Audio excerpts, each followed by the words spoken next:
Waalaikumsalam warahmatullahi wabarakatuh. Baik, 3 dulu, terus saya counter yang lain ya.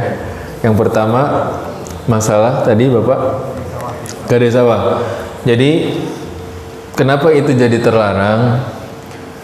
Jelas saja dalam fikih setiap orang yang minjam, ini akadnya pinjaman. Allah tuh cuman merintahkan 2 hal. Allah halalkan jual beli, Allah haramkan riba.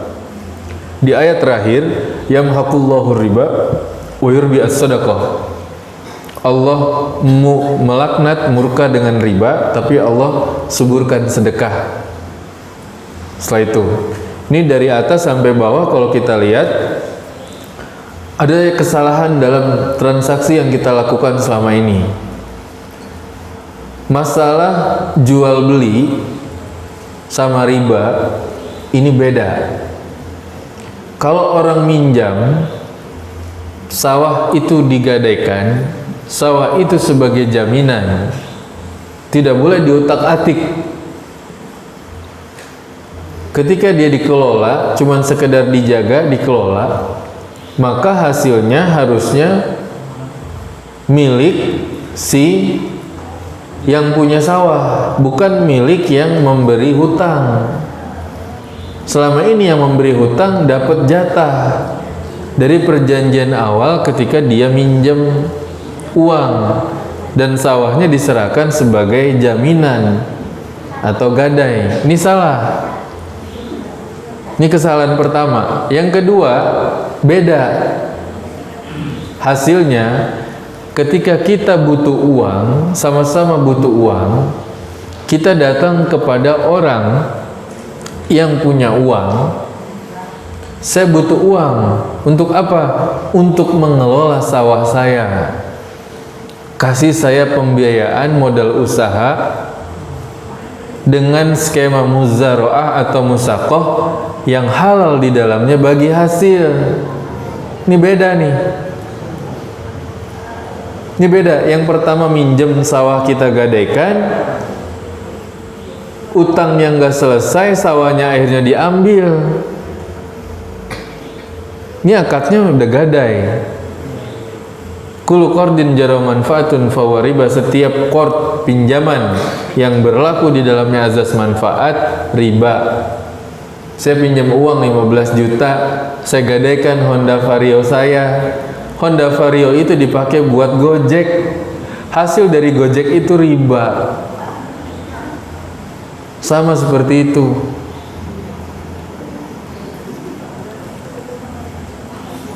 Sama seperti itu. Digadaikan motornya. Kalau motornya cuma dipanasin gimana Ustaz? Dipakai buat belanja ke pasar, oke, dengan izin dari yang punya. Karena barang itu titipan, digadai, bukan bagi hasil. Lain halnya, saya kasih kamu mobil, silakan dipakai buat Grab, buat usaha. Nanti hasilnya setelah operasional bagi 2. Lain hal ini. Yang satu akadnya pinjaman, maka nggak ada bagi hasil dalam pinjaman. Apa yang mau dibagi hasil? Nggak ada. Ini akidah syariahnya kena. Yang tadi al-aslu fil muamalah al-ibahah, ini haramnya kena. Apalagi ini ibadah. Al-aslu fil ibadah tahrim, haramnya juga kena. Semuanya kena. Nah, kalau tadi muzaroah, saya punya sawah, saya butuh modal. Entah modal itu buat keperluan keseharian dia, kebutuhan anak istri dia, kebutuhan konsumtif dia, produktif dia butuh. Dalilnya adalah sawah itu. Dasarnya adalah sawah itu untuk dikelola. Masalah nantinya satu, yang meminjamkan dapat bagi hasil dari pengelolaan sawah itu boleh, atau mudharabah bagi hasil daripada dana yang diberikan itu hanya murni mengembalikan pokok usahanya saja. Itu nggak masalah. Tapi yang nggak boleh itu adalah tadi akadnya gadai, pinjaman, kemudian dikasih gadai, dikasih jaminan, kemudian diambil sawahnya. Terus bagi hasil dari situ nggak ada. Kalau yang tadi sawah tadi mudoroba, muzaroah itu ada waktunya. Ada waktunya di mana dia memberikan hasil sawahnya. Setelah selesai udah selesai. Pemilik modal mendapatkan modalnya. Si yang meminjam yang mengelola sawah tadi dengan akad muzaroah mendapatkan hasil dan manfaatnya. Hasilnya bertambah, hasil sawahnya bertambah, ujrohnya, malnya bertambah.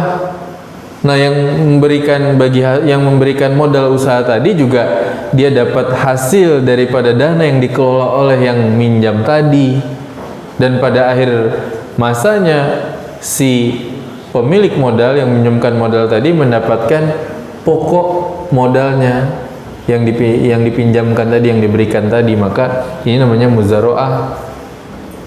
Beda nih. Beda ya Bapak-bapak ya. Beda nih, jangan disamain. Nggak bisa ada gadai terus bagi hasil. Nggak ada ceritanya dalam syariat. Ya. Jadi dari permasalahan itu sudah kelihatan Ustaz, memang akadnya berbeda gitu. Akad berbeda. Sekarang timbul pertanyaan gini Ustaz. Kalau akad yang kedua Ustaz bilang tadi kan saya mengelola sawah saya dan bagi hasil itu bolehkan. Tapi kenyataannya bagi yang meminjam ini tujuan untuk kuliah anaknya. Enggak untuk mengelola sawahnya. Atau bisa jadi dia minjam 10 juta, yang 1 juta dikelolakannya untuk sawah, yang 9 juta untuk kuliah anaknya. Dari keuntungan 1 juta dia mengelola ini, kalau ada lebih hasil oke lah kan. Berarti boleh dia mengelola tentu modal itu kuliah anaknya. Boleh. Yang jelas Pak, uang yang diberikan itu dari akad muzaroah itu diuntukkan untuk satu mengelola sawah, yang hasilnya nanti buat kuliah anaknya. Jadi rule-nya, aturannya seperti itu. Meskipun nanti kita butuh uang buat anak yang sakit, kuliah, anak yang di pesantren, kita jadikan usaha ini yang realnya. Jadi syariah atau tidak syariah satu Pak, objeknya Pak itu nyata dan jelas. Itu bedanya syariah atau tidak syariah. Kalau di bank, di koperasi, kita minjem sama kita butuh uang 50 juta. Kalau konvensional ditanya, oke, kebutuhnya kapan? Butuhnya tanggal sekian. Bunganya 6% ya. Itu kita mau pakai buat berobat ibu kita yang sakit, anak kita yang sekolah, bantuin fakir miskin anak yatim, bank nggak peduli. Yang jelas ada bunganya.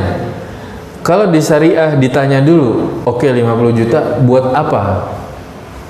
Buat bikin kedai nasi. Oh, ini berarti mudharabah. Oh, ini merabah modal kerja ini. Kita kasih merabah modal kerja. Atau sirkah aja kita. Ditanya dulu, ini buat apa kebutuhannya? Oh, buat anak saya sedang sakit atau bayar sekolah. Oh, kita kasih kort saja, pinjaman kebajikan. Nanti kalau dana itu dana milik Baitul Mal koperasi, kenakan biaya real cost yang pokoknya bukan pokok pinjaman. Jadi real cost itu adalah biaya administrasi, pencatatan listrik, elektronik, kertas, tinta, pulsa, listrik. Nah, itu duit umat yang dikelola, bukan duit dia. Tapi kalau duit dia pribadi, ya kalau kasih 10 juta balikin 10 juta. Kasih 50 juta balikin 50 juta kalau dia duit pribadi. Kalau dia duit koperasi Baitul Mal, karena dia menjaga uang yang banyak, itu uang umat, maka dia bertanggung jawab menjadi domin. Perlu pencatatan, perlu pelaporan, ya kan? Perlu internet, perlu pulsa untuk nagih, ngingetin. Nah, itu ada real cost. Itu boleh. Dilihat dulu kebutuhannya, itu bedanya syariah atau bukan. Ditanya dulu kebutuhannya buat apa. Kalau bank masa bodoh, mau kita yang penting bayar, nggak bisa bayar, sita. Kalau di syariah fatwa DSN yang terbaru adalah 50, fatwa DSN 50% ketika orang tidak sanggup bayar lagi dalam fatwa penyelesaian piutang murabahah itu 50%. Jadi hanya membayar 50% ketika orang sudah dengan jerih upaya membayar dan tidak mampu lagi, sudah 50% aja, 50% dibebaskan. Itu fatwa Dewan Syariah Nasional tentang akad penyelesaian piutang murabahah. Kalau orang ada yang nggak mau bayar, mungkin dia ngalamin satu first major, ngalamin kondisi kolaps, pasarnya nggak bagus, uangnya dibawa lari, dia udah berusaha, akhirnya dibebasin, fatwanya 50%. Itu bukan dari DSN tapi ulama. Itu dalam jual beli, sebenarnya bukan hutang tapi muajjal, penyelesaian pembayaran yang tertunda. Pembayaran itu nggak cash tapi ada waktunya, dicicil. Nah, itu bedanya tadi. Muzaroah sama gadai sawah. Gadai sawah, sawahnya digadai, malah ujungnya nggak balik sawahnya. Nggak kebayar, utangnya juga nggak kebayar. Jadi yang mau diselesaikan apa? Nggak ada. Gadai sawah lagi, semua digadaikan sampai harga dirinya terdigadaikan. Nggak ada yang benar itu dalam akad gadai sawah, nggak ada. Ya Ustaz Fahri ya. Ya. Kemudian yang kedua tadi pinjaman ya, pinjaman gimana? Oke.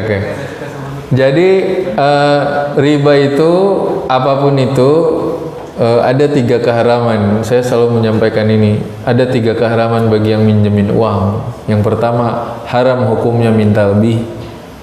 Yang kedua, haram hukumnya menjanjikan bayar lebih. Dan yang ketiga, haram hukumnya si A sama si B udah sama-sama tahu, udah tahu ilmu fikihnya. Akhirnya dia kedip-kedipan pakai bahasa isyarat.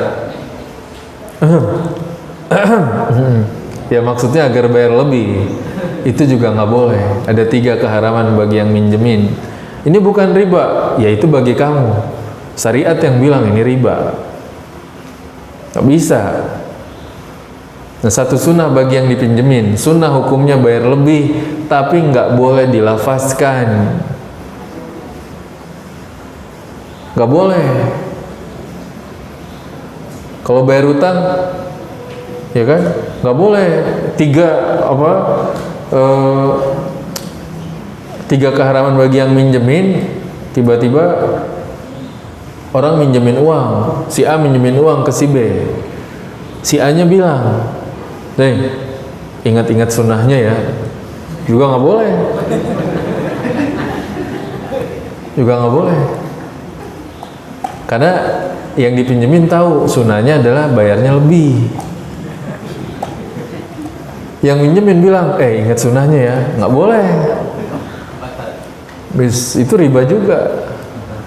Atau yang kedua, dia nggak ngingetin gitu, jangan ingat ya sunnahnya. Dia nggak bilang gitu. Pas dia minjemin uang, dia baca, sungguh Rasulullah SAW bersabda. Itu sama juga, nggak bisa. Nggak bisa itu. Itu ketiga keharaman bagi yang minjemin uang. Satu sunnah bagi yang dipinjemin. Tapi kalau nggak mampu bayar lebih gimana ya? Bayar pokok utangnya aja. Selesai. Jadi bagi dia bukan riba, bagi syariat itu riba. Nggak ada itu. Apapun itu. Syariat riba. Dia bilang, oh ini bukan riba kok, ini ya sekedar servis lah. Tetap aja ini servis. Saya bilang tadi kan artikel ada satu, riba bunga bank itu bukan riba tapi konsekuensi logis dari servis perbankan. Udah jelas servis perbankan. Nggak ada itu. Makanya ditakar sama Allah jual beli. Allah syariatkan jual beli, Allah haramkan riba. 2 ini aja yang Allah perintahkan. Jual beli itu udah pasar besar yang Allah ciptakan. Jual beli. Nah, lanjut ke pertanyaan ibu, bagaimana hukumnya bahwa tadi kita PNS dapat dia pindahkan ke bank syariah. Jadi bank konven cuma tempat mampir. Sama Bu, kita menerima sumbangan di Jakarta, menerima sedekah, CSR, hibah. Kalau perusahaan-perusahaan asing, swasta, yang ditanya apa?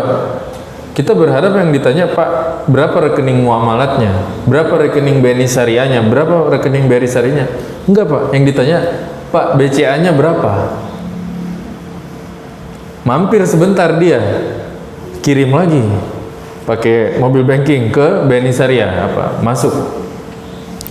Gitu aja caranya Bu. Karena apa namanya, sebuah transaksi yang itu didasari oleh sesuatu yang batil, maka transaksi itu batil. Kecuali dia dihijrahkan atau dikonversikan, maka itu selamat dia. Nggak apa-apa. Bukan kesalahan ibu, direksinya Pak. Ya direksi nggak bisa disalahkan. Kalau dia melanggar SOP dipecat. Dia punya anak istri. Berarti yang salah mana? Sistemnya. Allahu